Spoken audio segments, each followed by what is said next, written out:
முக்கியமாக உடல் எடை குறைப்புக்கு கருஞ்சீரக எண்ணெய் நமக்கு பயன்படுது. ஸோ இந்த கருஞ்சீரக எண்ணெய் எப்படி செய்யலாம் அப்படின்னா ரொம்ப சிம்பிள்.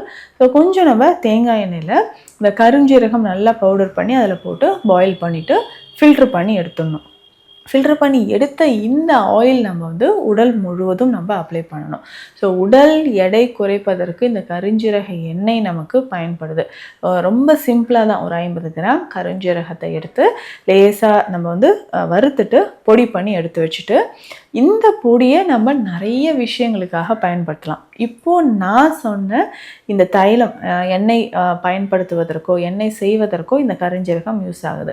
இதுவே இந்த பொடியை நம்ம வேறு எதற்கெல்லாம் பயன்படுத்தலாம்னா டீ தேவையான போது கருஞ்சீரக டீக்கு இதை நம்ம பயன்படுத்திக்கலாம். நம்ம சருமத்தில் நிறைய பிரச்சனைகள் இருக்குது.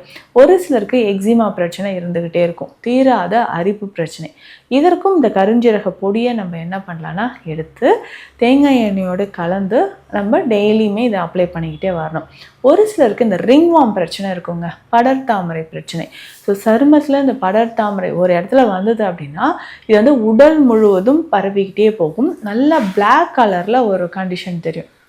ஸோ பிளாக் கலர் ஒரு டிஸ்கலரேஷன் ஆகும்பொழுது நமக்கு உடலில் இந்த பாதிப்புகள் ஏற்படுது. ஸோ இந்த ஃபங்கல் இன்ஃபெக்ஷன் இதை குறைப்பதற்கும் நமக்கு கருஞ்சீரகம் பயன்படுது.